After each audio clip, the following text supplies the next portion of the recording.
Halo teman-teman Klik Duit.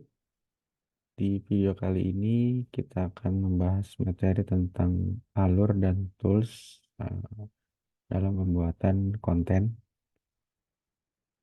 Disclaimer dulu, ini materi versi Klik Duit. Mudah-mudahan bermanfaat dan bisa jadi trigger teman-teman untuk nanti ngulik lebih dalam tentang materi ini. Oke, kita langsung masuk ke materi. Jadi kita akan coba breakdown bagaimana alur dan tools dalam pembuatan konten marketing. Ada 5 bagian, akan coba saya jelaskan satu persatu. Jadi setelah kita sudah menentukan target market kita, terus sudah membuat breakdown keseharian dari target market kita dan masalah yang dihadapi, kita bisa mengkategorikan konten-konten tersebut di dalam konten pilar. Jadi di sini konten pilar ini bisa membantu teman-teman untuk mengklasifikasikan konten-konten yang nanti akan teman-teman buat dan delivery ke customer, calon customer ya. Jadi di konten pilar ini biasanya ada 5 kategori. Jadi yang pertama itu adalah konten berupa edukasi. Nah, di sini isinya biasanya ada tips, tutorial, ataupun checklist ya. Kemudian di konten player berikutnya ada kategori entertainment.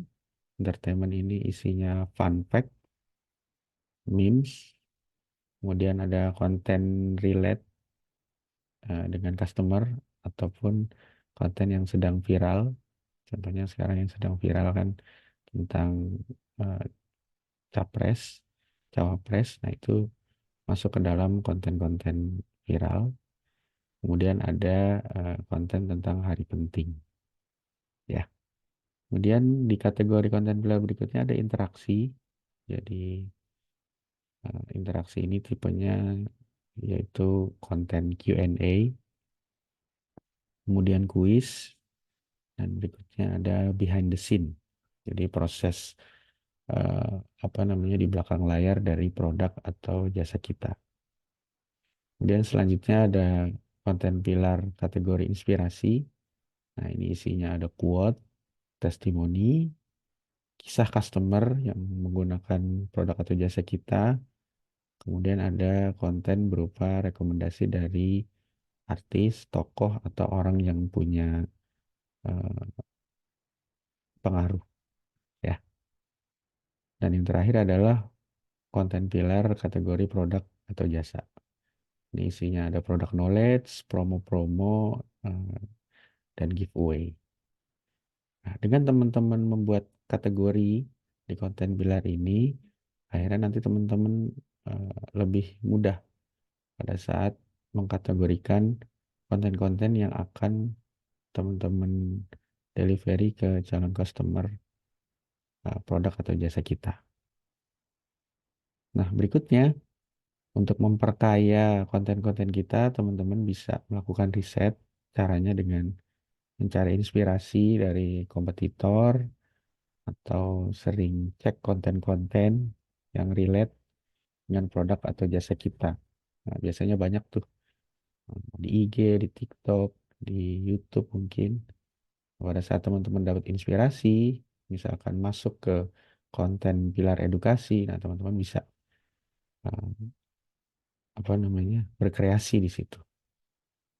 Oke, setelah teman-teman sudah mengkategorikan sesuai konten pilar yang sudah teman-teman pilih, berikutnya kita akan membuat yang namanya content planner.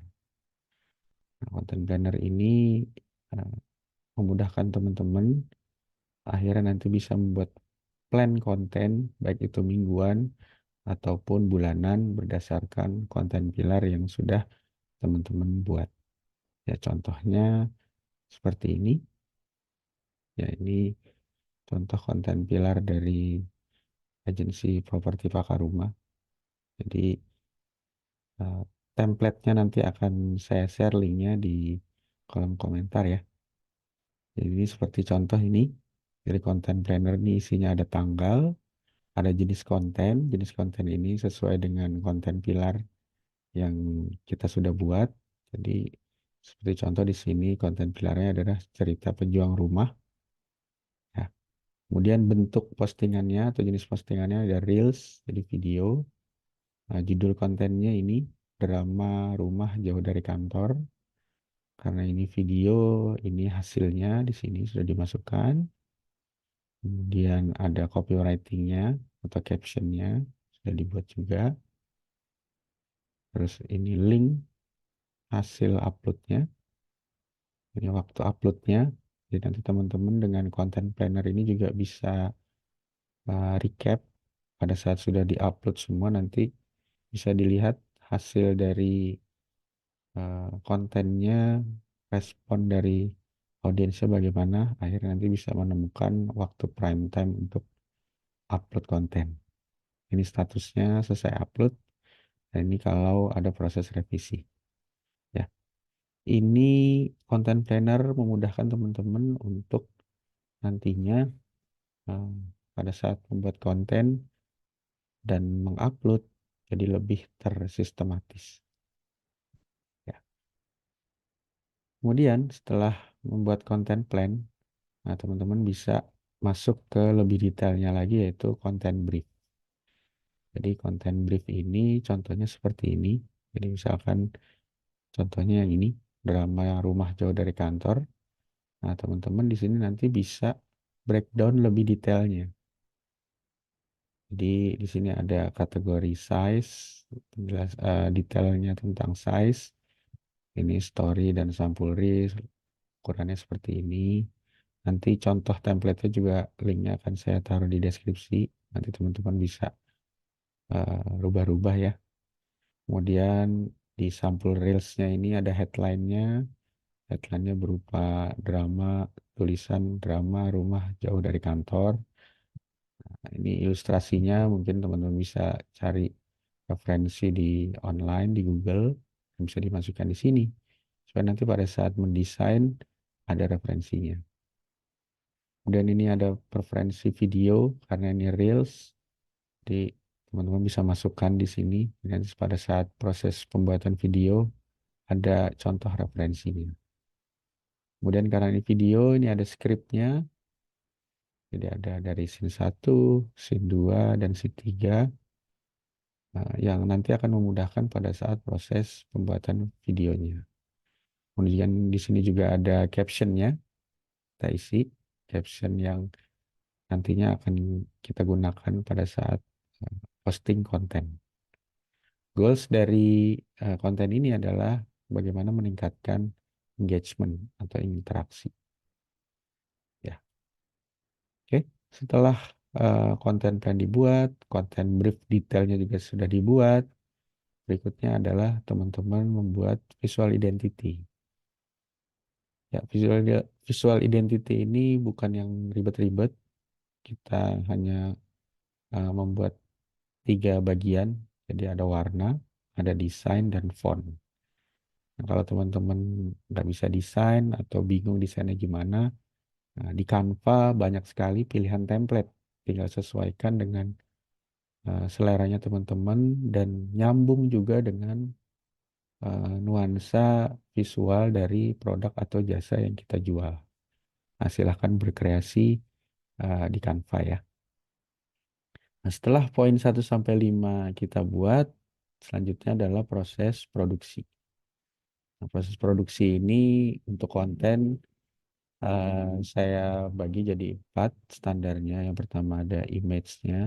Jadi kita misalkan akan membuat eh, feeds untuk Instagram atau status WhatsApp mungkin. Nah, ini berupa gambar dan kemudian kita buat yang powerful untuk konten di era sekarang yaitu video. Kemudian kita juga harus produksi caption untuk copywriting dan juga kita bisa riset hashtag untuk optimasi di Instagram. Ya, baik. itu eh, alur-alur dan tools dalam pembuatan konten.